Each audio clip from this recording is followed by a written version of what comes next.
Ya, bismillahirrahmanirrahim. Assalamualaikum warahmatullahi wabarakatuh. Alhamdulillah, wassalatu wassalamu ala rasulillah wa maba'ad. Bapak Ibu, apa kabar? Sehat semuanya? Ya, bertemu lagi dengan saya, Rulisti Ramdhani. Barangkali yang sudah pernah ketemu saya, pernah kenal saya, ataupun yang juga belum pernah kenal saya akan memaparkan sebuah materi ya. Tapi sebelum itu, saya akan disclaimer dulu ya, bahwa seluruh materi yang akan saya sampaikan ini berdasarkan pengalaman dan tidak bertujuan untuk meninggikan atau merendahkan siapapun ya, pihak manapun, tidak bertujuan untuk itu ya. Saya hanya menyampaikan apa yang menjadi analisa saya dari pengalaman kami selama ini ya. Adapun judulnya adalah pondasi dalam berbisnis jaringan ya. Baik, yang pertama adalah bisnis jaringan. Sebagaimana kita ketahui ya, dan kita sama-sama sedang menjalani bisnis jaringan ini, bahwa dalam bisnis ini terdapat jaringan atau layer-layer atau ya secara hierarki dan level-level, baik itu ke atas maupun ke bawah ya. Bisa kita gambarkan seperti ini kurang lebih, dari mulai produsen ya, perusahaan, ada distributor, kemudian ke agen, ada reseller dan atau mitra, dan juga target utamanya adalah konsumen ya. Di bisnis yang kita jalankan di Tira ini, Tira itu sebagai perusahaan, produsennya atau produk-produknya seperti Alkolam, seperti Vienta dan Blue Gas dan lain sebagainya, itu adalah produsen yang memproduksi produk-produknya dan menitipkan produknya kepada Tira Satria Niaga ya. Jadi TSN ini sebagai wakil dari produsen untuk bertugas ya, untuk mendistribusikan, memasarkan produk-produk tersebut melalui jaringan yang ada ya, mulai dari distributor ya, ada agen, ada reseller ya. Mungkin di kita dikenal dari mulai bawah, ada mitra, ada SFC, ada SFP, ada GSFP, kemudian tergabung dalam sebuah tim ya, dan itu ada di bawah naungan Tira Satria Niaga sebagai perusahaan. Ya, itu termin pertama tentang bisnis jaringan. Termin kedua adalah tentang pondasi itu tadi ya, atau bisa kita sebut asas atau pokok atau usul ya. Ya, dalam bahasa syariat disebut dengan usul ya. Kenapa sih harus membahas tentang pondasi ya? Kenapa harus membahas tentang pondasi? Kira-kira Bapak Ibu tahu kenapa kita harus bahas pondasi? Ya. Karena pondasi itu akan menentukan langkah ke depannya. Seberapa besar kita menerima ketentuan-ketentuan dan apa yang terjadi kemudian di dalam prosesnya gitu. Ya. Jadi ini penting sekali sebagai awalan mengawali kita terjun di bisnis ini, dan pondasi ini tidak boleh berhenti untuk diulang-ulang, di murojaah ya istilahnya, untuk terus mengingatkan kita gitu. Karena dalam prosesnya barangkali ada sandungan-sandungan, ada kerikil-kerikil yang mungkin tidak ideal menurut kita, maka kita akan mengembalikannya kepada usul itu tadi, kepada pondasinya itu tadi. Sehingga kerikil-kerikil atau sandungan-sandungan yang mungkin kurang ideal menurut kita itu akan dengan mudah kita bisa cairkan, akan mudah kita bisa kesampingkan gitu, dengan mengingat pokok-pokok yang akan kita bahas kemudian ya. Nah, ada kalimat tadi saya highlight ya, prosesnya, bahwa kita ini sedang berproses ya. Pokok-pokok yang akan kita bahas memang idealnya dari awal kita sudah memahaminya dan terus diulang hingga tertanam dalam diri kita, sehingga akan ringan kita menjalankan apapun ya bisnis ini. Saya analogikan ya, saya berikan gambaran dalam agama Islam bagaimana Nabi Shallallahu Alaihi Wasallam menyebarkan agama Islam ini ya. Allah utus Nabi Sallallahu Alaihi Wasallam untuk menjadi Nabi dan Rasul, kemudian menyampaikannya kepada para sahabat, kepada umat Islam. Itu 13 tahun pertama periode Mekah itu membahas tentang pokok, tentang pondasi, tentang asas, tentang usul ya. 13 tahun periode Mekah, sebelum kemudian di periode Madinah tahun-tahun kemudian setelah berhijrah, itulah Allah menurunkan kemudian ahkam, hukum berzina, hukum khamr, hukum riba, hukum hutang piutang, hukum peperangan dan sebagainya, itu lahir di Madinah, ya. Sehingga itulah pentingnya 13 tahun pertama periode Mekah digenjot terus masalah pondasi. Apa pondasi dalam Islam? Pondasi dalam Islam itu adalah tauhid. Ya, itu akidah. Akidahnya kuat, maka pondasinya kuat, maka ketika keluar hukum-hukum, ketika banyak rintangan, banyak halangan, hal-hal yang tidak ideal atau yang biasanya kita lakukan ternyata nggak boleh, kita tidak akan ada penolakan lagi. Karena kita sudah yakin dan sudah kuat akidah kita bahwa itu datang dari Allah. Apa yang Allah perintahkan, laksanakan. Apa yang Allah larang, kita tinggalkan. Ya, salah satu contoh adalah yang mungkin yang masyhur yang kita sering kali dengar. Para sahabat, sebagian dari mereka itu masih sering minum khamr pada saat itu, padahal sudah masuk Islam. Tapi kan sama kita tahu bahwa pengharaman khamr itu sendiri bertahap, dari mulai tidak ada pengharaman, kemudian tidak boleh minum khamr ketika mendekati waktu-waktu sholat misalnya, kemudian hingga khamr itu mutlak diharamkan. Nah, pada saat mendengar atau turun ayat mengenai pengharaman khamr itu secara mutlak, para sahabat yang sedang mau meminum itu membuangnya ke jalan-jalan. Yang sudah minum dimuntahkan. Ya. Sehingga dikenal kota Madinah pada saat itu dialiri seperti sungai-sungai berisi air khamr gitu ya. Itu cerita yang masyhur ya, kisah yang masyhur dari para sahabat. Dan itulah pentingnya pondasi, pentingnya pokok, pentingnya usul, pentingnya asas ya. Begitupun dalam bisnis jaringan ini. Ya. Jadi di prosesnya ini kita akan mulai masuk ke poin pertama, yaitu mengawali. Ya. Mengawali. Tentu sebelum masuk kita di bisnis ini, ya gerbangnya adalah mengawali, memulai. Ya, hingga ada dua pertanyaan yang besar ya. Seperti apa dan dari siapa kita mengawali? Seperti apa, mungkin misalnya ketemu teman di mall, ketemu teman terus nanya, "Kamu kerja apa sekarang?" "Oh, aku sekarang jadi reseller atau mitranya di TSN. Aku menjual ini, menjual itu. Lumayan komisinya begini." "Oh gitu." Nah, itu. Jadi seperti apa? Seperti dia ketemu teman di mall, dan dari siapa? Dari teman itu gitu. Nah, dari dua pertanyaan itu mungkin juga ada pertanyaan lain yang terkait, misalnya di mana, kapan, ya itu, tapi tidak terlalu terkait dengan materi yang sedang akan kita bahas. Maka saya highlight menjadi dari siapanya ini. Ini penting, ini kunci pertama kita mengawali ya. Karena dari siapanya inilah kita bisa memahami seperti apa bisnis yang kita jalankan ini. Mekanismenya, presentasi komisinya, seperti apa kita dapat, bonus-bonusnya, reward-rewardnya dan sebagainya. Aduh, maaf, suara saya agak serak, ini lagi puasa. Alhamdulillah. Ya, dari situ, dari seseorang inilah kita memahami bisnis ini berjalan seperti apa. Kemudian kita mulai ada muncul ketertarikan. Ada muncul keinginan untuk bergabung ya. Ketertarikan, maka kita dengan sadar diri kemudian bersedia untuk bergabung, dan kemudian kita secara simbolis join dengan misalnya menyetorkan foto KTP atau mengisi formulir pendaftaran untuk join dan sebagainya, itu secara simbolis. Lalu setelah sah kita menjadi mitra, kemudian kita berproses, mulailah kita beriklan ya, iklan sudah disediakan, markomnya, copywritingnya dan sebagainya, kita tinggal copy paste dan kita posting di misalnya di status Instagram kita, status WhatsApp kita, maksudnya di post di Instagram, di post di Facebook, atau kita broadcast di grup-grup teman kuliah, teman sekolah, atau di grup-grup keluarga, atau kita menghampiri tetangga, kita bicara, kita ngobrol, kita selipin promosi di situ. Ya, kita berproses di situ tuh. Kita mulai berproses, dan kemudian mungkin ada ya atas izin Allah orang yang beli, ya closing lah istilahnya.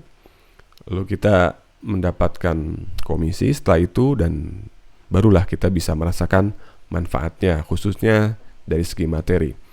Nah, dari siapa ini ya, kita memahami, bersedia dan join, terutama tiga ini, kita akan mengetahui dan pentingnya seseorang yang kita mengawali darinya gitu. Ya, seseorang itulah yang harusnya kita tanamkan terus dalam diri kita sepanjang kita berada di bisnis ini. Dari orang tersebutlah kita tahu bisnis ini, dari orang tersebutlah kita akhirnya bisa merasakan manfaatnya setelah itu gitu. Ya, baik itu poin pertama, memulai, mengawali, dan poinnya adalah dari siapa. Ya, dari siapa. Baru ke poin kedua, bahwa ada kedudukan hierarki. Nah, tadi kita sudah lihat ya, ini bisnis jaringan, maka ada level-levelnya, ada kedudukan hierarki, baik itu ke atas maupun ke bawah. Ya, kita bisa gambarkan ini. Kedudukan hierarki terutama terkait dengan poin 1. Siapa orang yang kita mengawali itu ya, dari siapa itu tadi. Maka kita tidak akan bisa ada di atas seorang yang darinya lah kita memulai. Ya, ini kemungkinan pertama. Bahwa kita tidak bisa ada di atas seseorang yang kita mengawali bisnis itu darinya.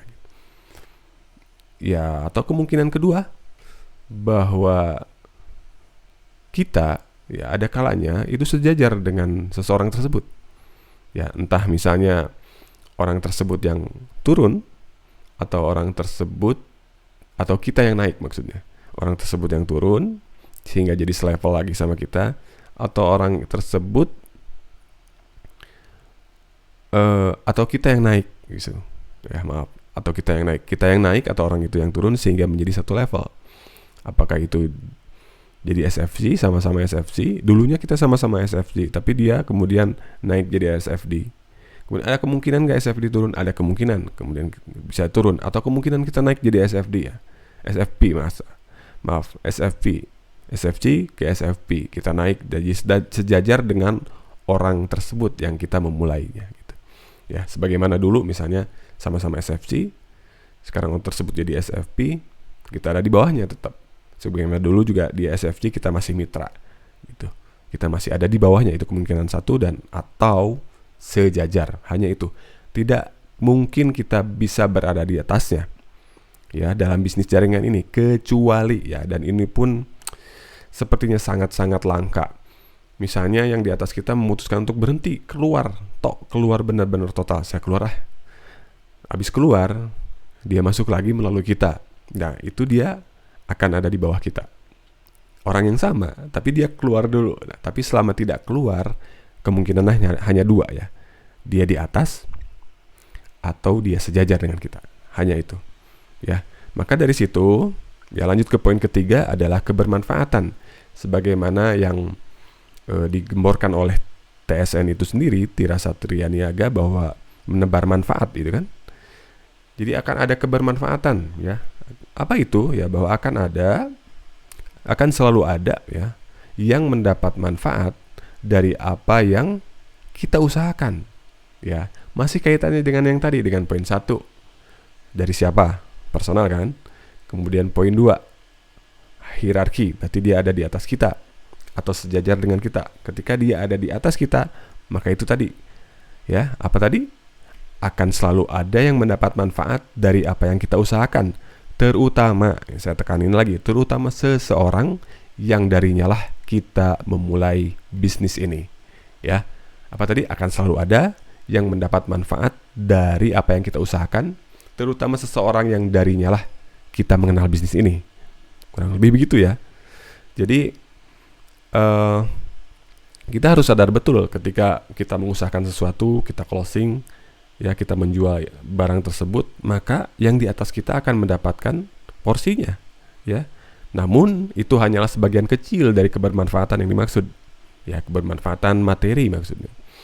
Adapun non materi juga banyak sebetulnya ya. Nah, kebermanfaatan materi tersebut yang tadi ya kita closing, yang atas kita dapat gitu kan, otomatis dapat gitu. Nah, itu kan sudah diatur ya, telah diatur dan ditetapkan oleh perusahaan. Ya, bukan begitu ya. Misalnya SFC dapatnya sekian persen, SFP dapatnya sekian persen, itu kan sudah diatur sedemikian rupa, seproporsional mungkin oleh perusahaan. Nah, makanya kenapa ini saya masukkan ke dalam pokok, karena ini betul-betul harus dipahami, betul-betul harus kita menyadarinya dengan sadar ya, dengan hati yang tenang, dengan pikiran yang bersih, betul-betul sadar bahwa akan selalu ada orang yang kita berikan manfaat dari hasil usaha kita, terutama orang yang di atas kita, yang dimana kita memulai bisnis ini darinya gitu ya, akan selalu ada. Sehingga pada perjalanannya nanti misalnya ada bisikan-bisikan syaitan, wah enak ya, dia kerjanya nggak begitu maksimal, dia asal santai-santai aja gitu ya, tapi dia nerima dari saya, sementara saya itu penjualannya banyak, otomatis dia dapat dong, enak aja gitu. Nah itu bisikan-bisikan setan yang menggoyang kita, memudarkan kita dari pokok-pokok itu tadi, dari pondasi-pondasi yang salah satunya ini.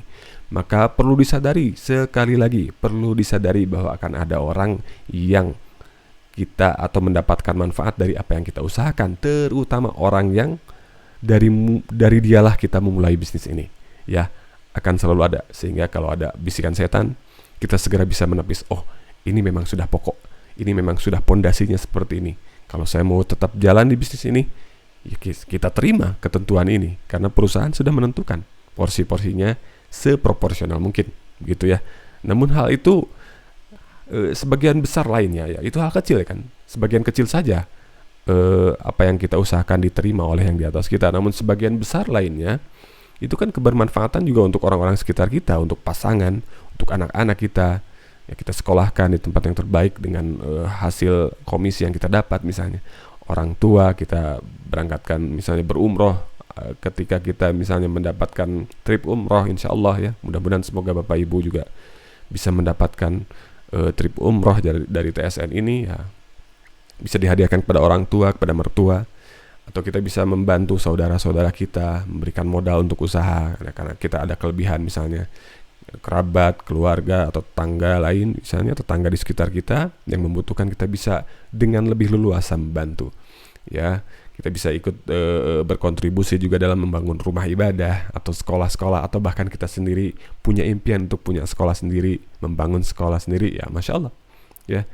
Itu justru sebagai rezeki yang hakiki ya, yang akan kita panen nanti kelak di akhirat. Karena kan ya para ulama ya, guru-guru kami berkata bahwa rezeki itu cuma 3 ya. Rezeki itu cuma 3. Yang pertama, apa yang kita makan atau kita minum hingga kita kenyang dan haus kita hilang, itu rezeki kita yang sudah masuk ke dalam tubuh kita. Yang kedua, apa yang kita pakai, apa yang kita kenakan ini, misalnya baju, peci saya, misalnya kacamata, itu sampai usang, sampai rusak, sampai nggak bisa dipakai lagi, itu batas rezekinya.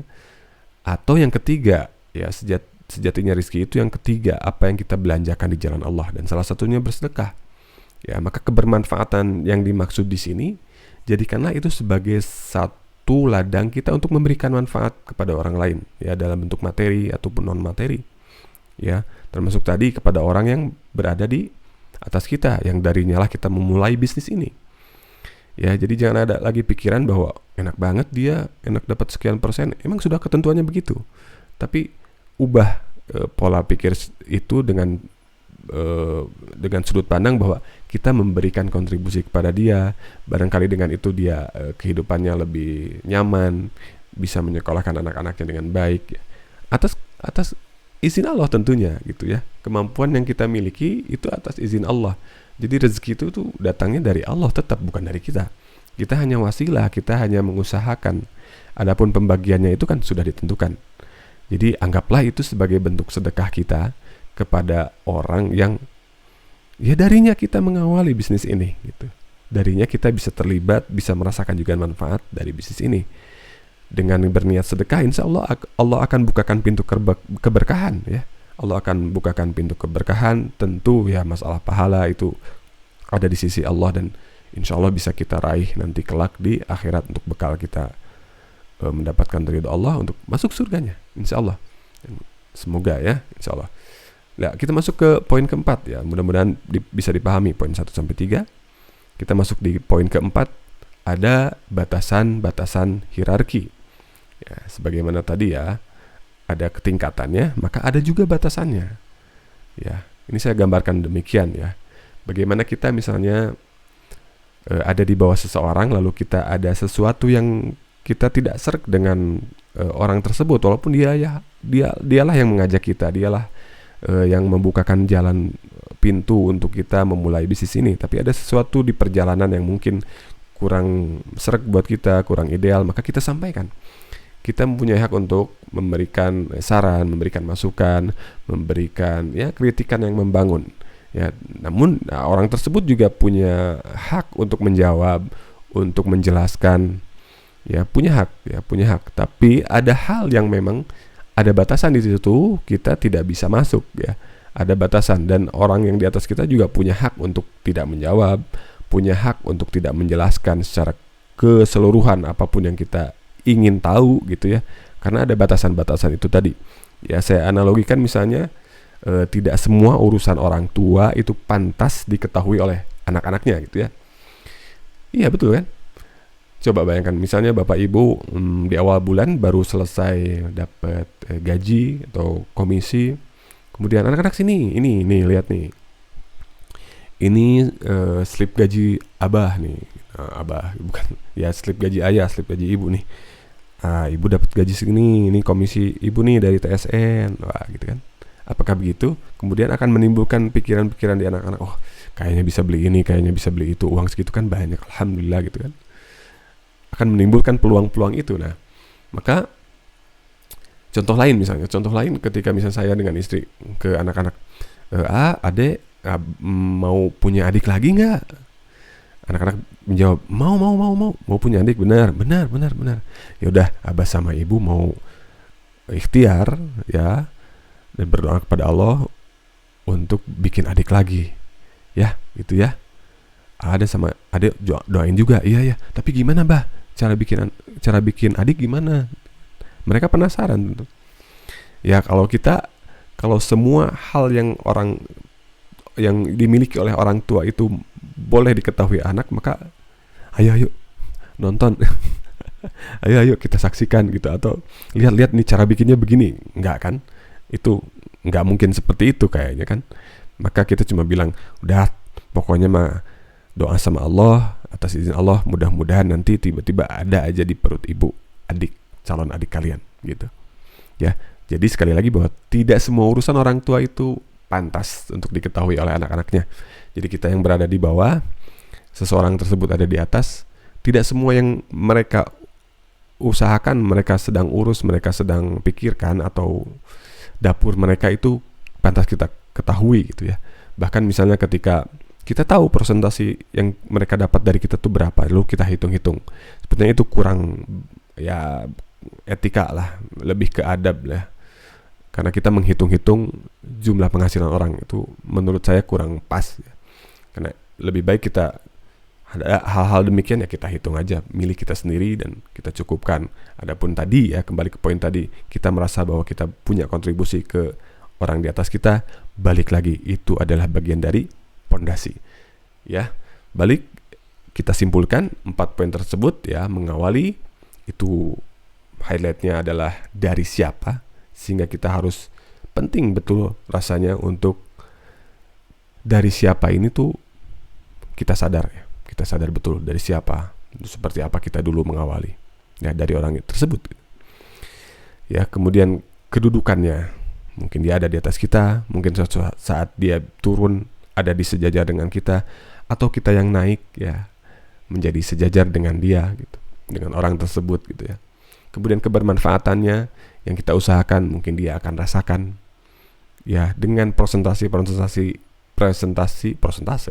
yang sudah ditentukan juga oleh perusahaan. Jadi sudah tidak usah kita komplain dan atau apapun, ini sudah di betul-betul dipikirkan oleh perusahaan secara seproporsional mungkin, sehingga kita ya tinggal menjalankan saja dan anggap itu sebagai sebuah sedekah dan kebaikan untuk memberikan manfaat dari kita untuk ya orang di atas kita khususnya, dan orang-orang di sekeliling kita pada umumnya. Kemudian ada batasan-batasan itu tadi, tidak semua yang menjadi urusan yang di atas kita perlu tahu ya. Nah, segitu mungkin secara itu kesimpulannya. Dan terakhir bahwa di bisnis ini ya, saya sering mendengar ya, kebetulan memang mayoritas itu ibu-ibu.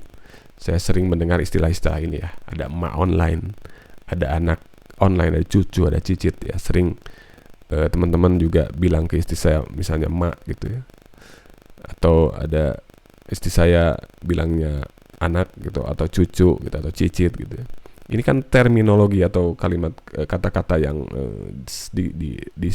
digunakan dalam sebuah keluarga. Maka betul bahwa kita ini adalah sebuah keluarga, Bapak Ibu. Ya, sebagaimana keluarga, kita juga memahami pondasi-pondasi dalam berkeluarga, pondasi-pondasi dalam berumah tangga, bagaimana orang tua memperlakukan anaknya, bagaimana anak memperlakukan orang tua, dan seterusnya. Ya, kita sebuah keluarga, Bapak Ibu ya.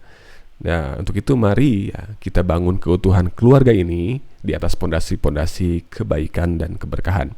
Itu yang kita tuju. Kenapa keberkahan yang dicari? Karena seorang pebisnis muslim itu di otaknya bukan cuma cuan, cuan, dan cuan ya, tapi keberkahan dari Allah Subhanahu wa taala. Ingin memberikan manfaat yang banyak seluas mungkin ya, seluas mungkin. Manfaat kita untuk orang yang di atas kita secara hierarki itu hanya sebagian kecil. Ya, kita masih punya kesempatan untuk memberikan manfaat yang seluas mungkin untuk orang-orang di sekitar kita. Ya, dan tentu untuk diri kita sendiri. Ya, insyaallah niatkan bisnis kita betul-betul untuk memberikan kebermanfaatan, keberkahan dengan jalan-jalan kebaikan. Dan ingat 4 tadi poin-poin yang menjadi pondasi kita dalam menjalankan bisnis jaringan ini. Ya, semoga bermanfaat ya. Barakallahu fikum. Sekian dari saya, mohon maaf jika ada perkataan yang kurang berkenan di hati Ibu dan Bapak. Ya, saya mohon maaf. Assalamualaikum warahmatullahi wabarakatuh.